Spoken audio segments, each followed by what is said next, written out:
Bismillahirrahmanirrahim. Berarti semakin banyak kebersamaan yang kita jalani bersama keluarga, semakin banyak yang bisa diingat dari keluarga kita. Dan dalam kasus-kasus tertentu, menyelesaikan masalah rumah tangga itu nggak butuh dalil. Ini ayatnya, ini hadisnya, itu kadang-kadang mentok. Orangnya pinter, sudah hafal hadis itu, sudah ngerti ayat itu, kadang-kadang nggak mempan lagi. Tapi dalam perjalanan saya sebagai konsultan keluarga, kadang-kadang masalah-masalah rumah tangga itu justru selesai bukan dengan dalil, tetapi selesai dengan mengingatkan kebaikan-kebaikan pasangan kita, kebaikan-kebaikan orang tua kita yang pernah kita alami. Apalagi kalau kebersamaan di jalan itu melibatkan emosi ya. Jadi misalnya ada ancaman tenggelam, ketabrak, patah tulang yang menimbulkan sakit kayak gitu itu emosinya muncul, dan ketika itu kenangannya akan lebih kuat, akan lebih lama. Jadi kalau memasukkan informasi ke dalam memori disertai dengan emosi yang kuat itu akan dikenang lebih lama. Jadi dalam beberapa kasus saya menyelesaikan masalah rumah tangga itu bukan dengan membacakan dalil. Mereka tahu kok. Tapi juga dengan mengingatkan kembali masa lalu yang dulu pernah dijalani bersama pasangan. Sampai saya pernah waktu itu diminta untuk ngisi pengajian di salah satu daerah di Kendal, Jawa Tengah. Dijemput dari Solo, perjalanan kira-kira 4 jam. Sopir yang nyopiri saya itu sepanjang jalan ngajak bicara. Nah, di antaranya yang saya ingat adalah sebuah kisah tentang dia dan bapaknya. Ustaz, saya dulu pernah bertengkar dengan bapak. Dan saya tahu bapak saya salah. Tapi alih-alih minta maaf atas kesalahannya, bapak malah marah kepada saya. Akhirnya saya nggak terima dimarahi karena saya merasa benar. Saya keluar dari rumah, saya ngontrak rumah, masih di satu kecamatan, tapi saya 2 tahun nggak pulang ke rumah. Saya betul-betul jengkel sama bapak saya betul marah sama bapak saya. Jadi perjalanan yang ditempuh paling 10 menit, di satu ibu kota kecamatan kecil, saya nggak pulang ke rumah 2 tahun. Sampai pada suatu hari saya ke Jogja, naik mobil juga.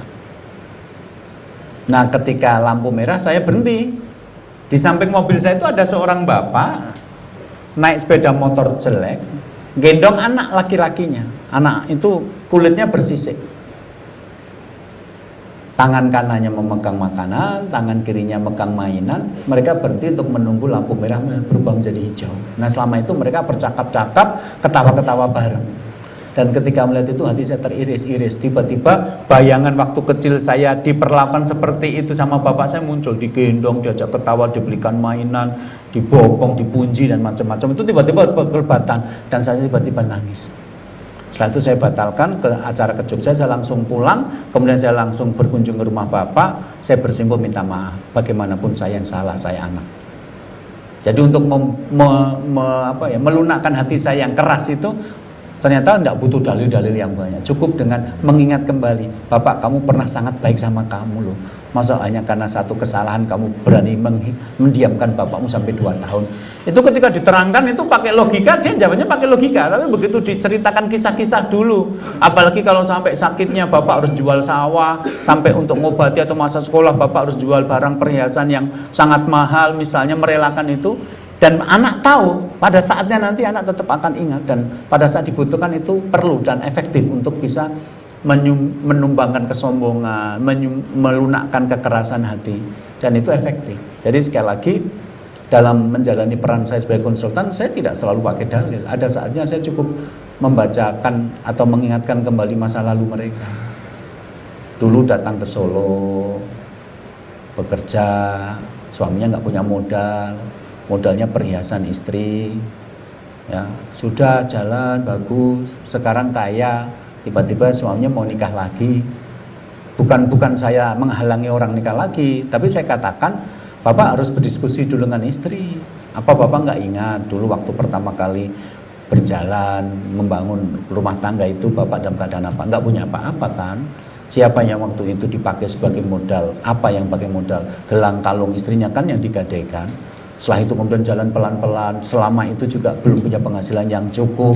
Ternyata istri Anda bisa menemani dalam keadaan suka dan duka. Sekarang bapak mau nikah lagi, harusnya bicaralah.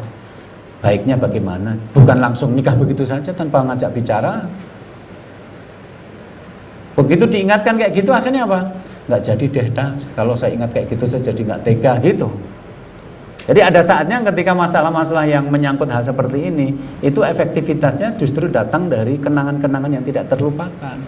Jadi kalau ada orang tua sakit, anaknya tidak datang berkunjung untuk merawat, sebenarnya orang tua ini bisa jadi pada waktu anaknya sakit dulu memang juga tidak ada di rumah, sehingga kenangan itu nggak ada di dalam benak anak, dan karena nggak ada, kosong, anak juga tidak tergerak untuk pulang ke rumah merawat orang tua. Tapi saya ketemu seorang teman dari Klaten pergi ke Bandung, jauh, buka usaha, gagal terus, akhirnya berhasil itu dengan usaha yang sederhana, mendatangkan kerupuk setengah matang dari Klaten sana, kemudian digoreng jadi matang, kemudian dibungkus plastik dan diantarkan ke warung-warung. Ternyata itu justru berhasil. Pada saat dia diberitahu kabar bahwa ibunya sakit dan ibunya mengatakan pulanglah, dia langsung pulang kok. Loh, kamu sudah membangun usaha ini bertahun-tahun loh, usaha macam-macam gak berhasil, ini yang berhasil loh, kamu tinggal kenapa? Saya tidak bisa memaafkan diri saya, Ustadz, kalau sampai ibu saya meninggal saya tidak ada di sampingnya. Uang bisa dicari, tapi saat-saat menunggu ibu sakit itu pahala saya, dan saya ingin menikmati itu. Usaha saya serahkan sama teman, kemudian profit sharing, nanti untungnya berapa dibagi dua, tapi saya pulang. Saya yakin anak yang seperti ini karena masa kecilnya banyak sekali kebersamaan yang dijalani bersama ibu. Karena begitu banyak kebersamaan yang dijalani bersama ibu, maka pada saat dibutuhkan untuk menghidupkan perasaan terhubung itu, dia langsung punya koneksi. Tapi coba, saya bertemu dengan sekarang anggota dewan, dari kecil dititipkan di rumah kakeknya, jadi dia tahu yang namanya bapak itu ya kakeknya itu, dia panggil itu bapak. Yang datang ke sekolah, yang ambil rapot, yang membiayai, itu bapak yang dia sebut adalah kakeknya. Bapak kandungnya itu pergi merantau ke luar Jawa, 3 bulan ngirimi uang untuk membayar sekolah. Tapi saat nangis kakek yang ada, saat sakit kakek yang ada, saat dibully temannya kakek yang melindungi, saat ada keperluan sekolah kakek yang datang. Pada suatu hari bapaknya pulang dari luar Jawa, dia sudah gede. Ketika kakek ini mengatakan, aku tuh kakekmu bukan bapakmu, bapakmu yang ini. Secara logika dia bisa menerima. Secara usia hitung-hitungan ini lebih mudah. Untuk anak seperti dia dengan bapak seperti kakeknya jelas lompatan usianya kejauhan. Wajah juga hampir mirip. Akalnya mengatakan, ini kakekku, ternyata itu bapakku. Tapi hatinya berkata lain. Begitu yang sakit kakeknya, dia yang pusing nyarikan obat begitu. Kalau begitu bapaknya sakit ya dia cuma tahu, oh bapak sakit gitu aja. Nanya udah berobat pak? Sudah. Mau diantar ke rumah sakit? Enggak usah. Ya sudah, enggak ada perasaan nangis, enggak usah ingin cepat-cepat pulang dari kantor, enggak ada. Tapi perasaan itu ada pada kakeknya. Yang saya baca kisah, bahkan ada beberapa anak yang perasaan itu kepada pembantunya, bukan kepada ibunya gitu loh. Jadi ketika ibunya sakit cuma nulis di diare, mama sakit. Tapi kalau Biem sakit, itu panik dia. Karena yang ketika dia sakit yang nemani Biem, bukan ibunya, bukan mamanya itu. Jadi ketika kita dalam keluarga ini memiliki begitu banyak kebersamaan, sebenarnya kita sedang menciptakan banyak kenangan-kenangan yang tidak terlupakan, yang itu akan efektif muncul ketika saat diperlukan. Dan saya sudah menggunakan tips ini ketika menghadapi masalah rumah tangga. Dalil banyak, tapi ketika menggunakan dalil untuk hati yang membeku, buat apa? Dia bisa marah-marah karena sudah merasa hafal dalil itu. Tapi ketika diajak merenung sebentar masa lalu, apa yang kamu jalani bersama pasanganmu, bagaimana anak-anakmu, bisa nangis loh Pak. Apa yang sekarang kamu lakukan untuk orang tuamu? Mantan istri banyak, mantan ibu nggak ada. Mosok ibu yang kamu berada di rahimnya 9 bulan kalah sama perempuan yang kamu kenal baru 1 tahun yang lalu. Makanya kalau mau nikah, ajak istrimu ketemu sama ibumu. Kalau ibumu nggak ridho, jangan kamu teruskan. Nanti kalau kejadian seperti ini, kamu harus milih antara ibu dengan istrimu. Ya tentu saja milih ibu dong, nggak ada mantan ibu kok. Mantan istri banyak. Tapi kenapa dia milih istrinya bukan ibunya? Karena dia tidak ada koneksi batin yang kuat dengan ibunya. Nah, Al-Quran sudah menciptakan koneksi batin itu melalui 2 tahun pertama seorang ibu diperintah Allah menyusui anak. Jadi kalau sampai ada seorang ibu nggak punya hubungan batin dengan anaknya, itu keterlaluan. Karena Islam sudah men-setting 2 tahun pertama dalam hidup seorang anak tergantung dengan air susu ibu. Sehingga pada saat itu ibu bukan hanya memindahkan air susu, tapi juga eye kontak, melakukan kontak mata. Setiap kali anak memandang wajah itu kok adanya nyaman, dia dikasih susu sehingga laparnya bisa dituntaskan. Tetapi setiap mandang itu dia dipeluk, dia dilindungi. Dan itu 2 tahun, nggak main-main.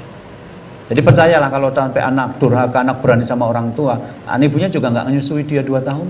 Syukran ya Rabbi, syukran, hadaita qalbi, syukran.